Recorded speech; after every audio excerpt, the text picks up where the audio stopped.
Hey, this is Brian again, and I'd like to ask you to do a favor. We can't do this work without people like you, so if you can, please like, share, subscribe, tell your friends about Bring Back the Porch. You know what it's like to go through school and you have your crummy years and you have your really hard years and everything else. And to know that you could be somebody that a kid could look up to me, that is such a good feeling. This episode of Bring Back the Porch brought to you by Bernie Leahy, River Street Realty. Let's get you home. All right, welcome to Bring Back the Porch. I'm here with Jamie Droeske, head of SACA Kickboxing. And so my first question for you is, how did you even get into kick? Is it a long, since you were a child type thing? No, not at all. Okay. So I just did a podcast the other week, and that was a question, why? How did you get involved in this? And I had to think about it because I spent a ton of years racing BMX. That was my childhood sport. And both my brother and I were in it. My parents ran the track when it was down in King Cooley for many, many years. And then, you move on. And then I had nothing for a number of years. And I was never into volleyball or basketball or any of those organized sports. Tried out for badminton one time and it was traumatizing, and I never tried out for another school sport again. So then mid-20s, I was dating somebody and they were involved in kickboxing. And so then I got involved in kickboxing. Things went south there. I stayed, he left, and the rest is history. Yeah, it seems like it caught more on because of MMA, UFC and stuff like that. But it felt like when I was younger, it was just like karate. That's all you knew about. Yep. Karate, taekwondo. Yeah, that was Yep. it. And so what would you say to somebody who doesn't know? What's the main difference between kickboxing? So karate and taekwondo, they do a lot of the katas and the standing and punching in the air and point sparring. Mm-hmm. Where kickboxing, it's more combat. Yeah. More contact. And I think that's the biggest difference. Yeah, so if does it have a belt system? So we do hand wrap colors. Okay. And not every gym does that. Mm-hmm. And so that's kind of because the creator of SACA Kickboxing, he came from a karate background. And so then he just incorporated hand wrap colors, just like belt colors. Mm-hmm. So people can test for different colors and move up in rank and stuff like that. So. Okay. Yeah. And so how long did you train on your own before you thought, I think I could do my own thing here? So I started at SACA. Yeah. And then I fell in love with it. I think I fell in love with the opportunity to be able to make a change in somebody's life. Mm-hmm. And that's always been something that's a passion for me, is making a difference. Yeah. And it's there's kids classes. That's cool. And so I really wanted to, my coach was a bit of a, yes. Strict? Yes, a hard butt. Yeah. And so I went and I sat on the bench. I snuck in. I'm like, I'm going to watch the kids class because I think it's so cool. I love kids in sport. And then I got kicked out because I wasn't supposed to be there. I'm like, okay. So then I went back into the change room, waited for my class to start. And then as the time went on, I just loved it so much. I wanted to help. Mm-hmm. With everything. And so I started helping with the kids' classes, and I loved that so much. And I'm like, well, why don't we have age 4 to 9? And he's like, if you want to do that, go ahead, but it's yours. I am having nothing to do with that. I'm like, okay, I'll take that. And so I started age 4 to 9 and just continued on from there, and would help out with the older kids class. And then eventually, I helped with the adults class, and, he coached me on, he would watch how I would run a class, and I just eventually graduated into helping with all the classes and then competing myself. Okay. And like you said, you love kids in sport. Like that's got to be a good mix of discipline and self-confidence. Huge. And I think that, well, I don't have kids myself because I consider all of them my kids. And so I have tons of kids. And so it fills my bucket. Like, because when you know what it's like to go through school and you have your crummy years and you have your really hard years and everything else. And to know that you could be somebody that a kid could look up to me, that is such a good feeling. Like such a good feeling. Because I had a lot of people I looked up to and I'm like, I could be that for somebody. Mm-hmm. I could be the reason that they, who knows what. And so I'm like, this is great. And I've never looked back. Yeah, it must be the best relationships, especially when they stick with it from a young age, going up and you see how they progress. Yep. Yeah. Yep. And so when did you start competing? Not long after I started, I got into tournaments. And so those are like lighter contact and like full gear, everything. Did quite a few of those. And of course, always had to travel for those. So it was Calgary, Lethbridge, Airdrie. And so that's where it started. And then my coach started, he had it's called a smoker.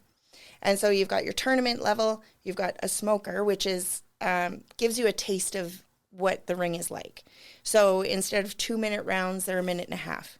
Instead of 10-ounce gloves, they're 16-ounce gloves. And it doesn't count on your official fight record. And so he ran one of those. And so that was my first taste of like real competition. And after that, then he ran Fists of Fury. Mm-hmm. And that is an annual event. And we're on our 21st year. Yeah. And so I participated in as many of those as I could. It was really hard for me to find opponents because I was heavy for a girl. And there was no heavy fighters out there.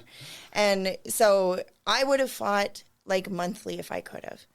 But I was lucky if I got like a match a year. Oh, really? Mm-hmm.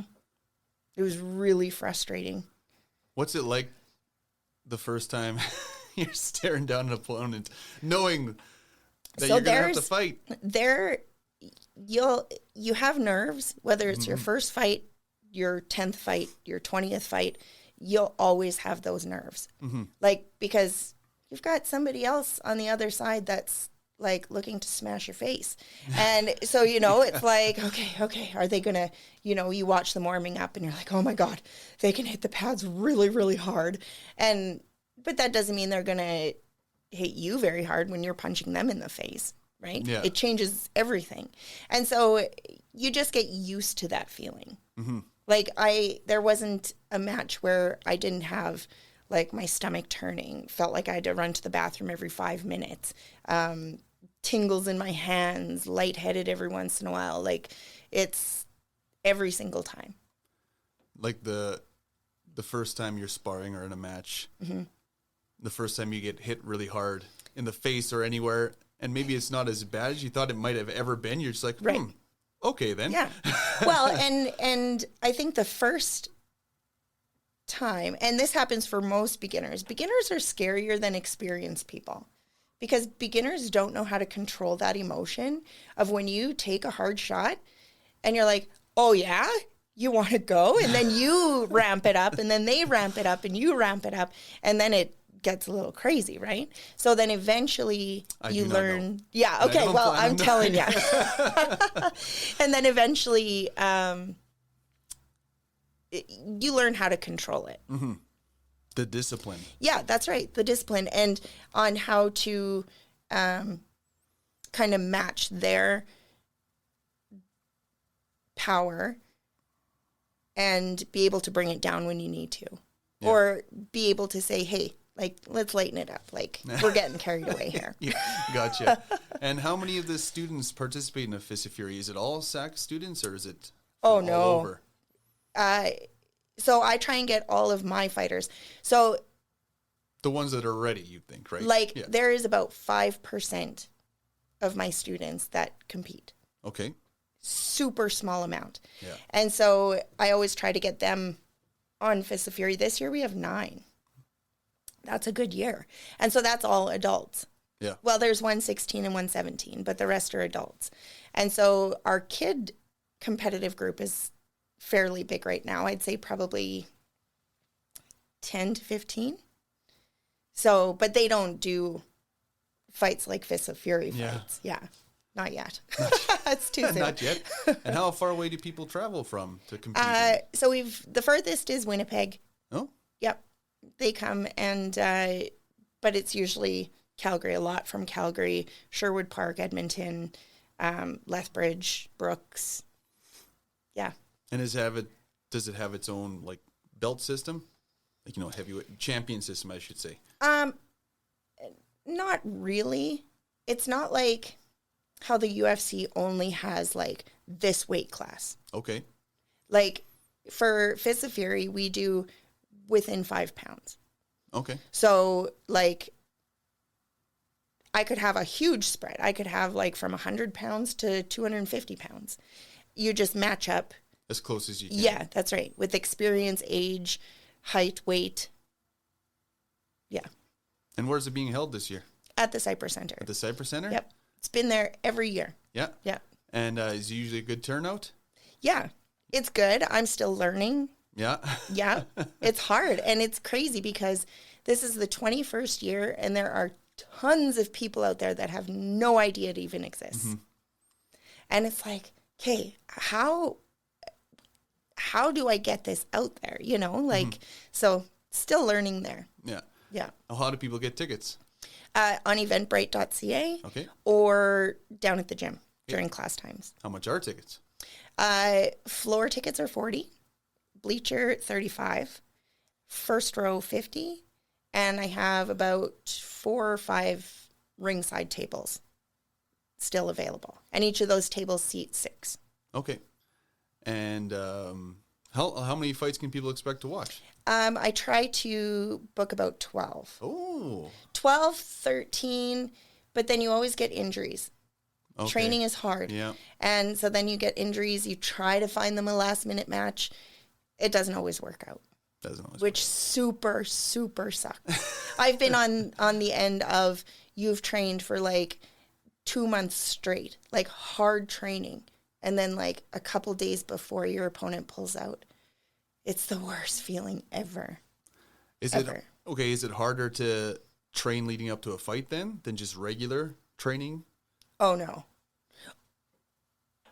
Okay, so this is my experience, and it's a lot of experience for a lot of people, is that when you have a fight booked, it's like a switch goes off. It's like, I need to eat clean. I need to do this training. I need to run 3 days a week. I need to get in the gym 5-6 days a week. And like, you can just lock in. Mm-hmm.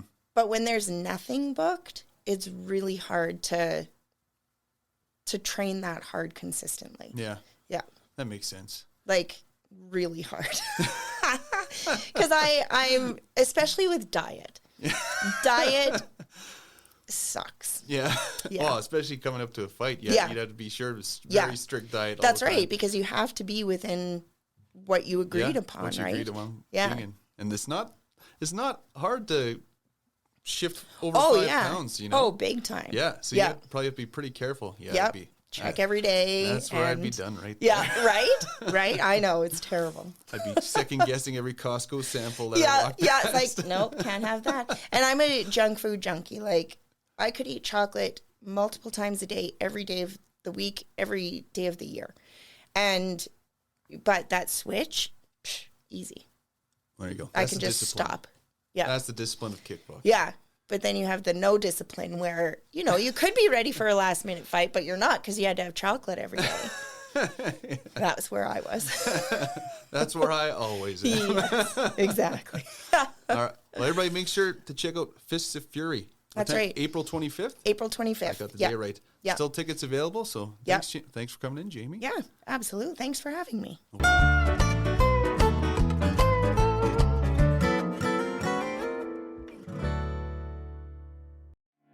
Hey, this is Brian again, and I'd like to ask you to do a favor.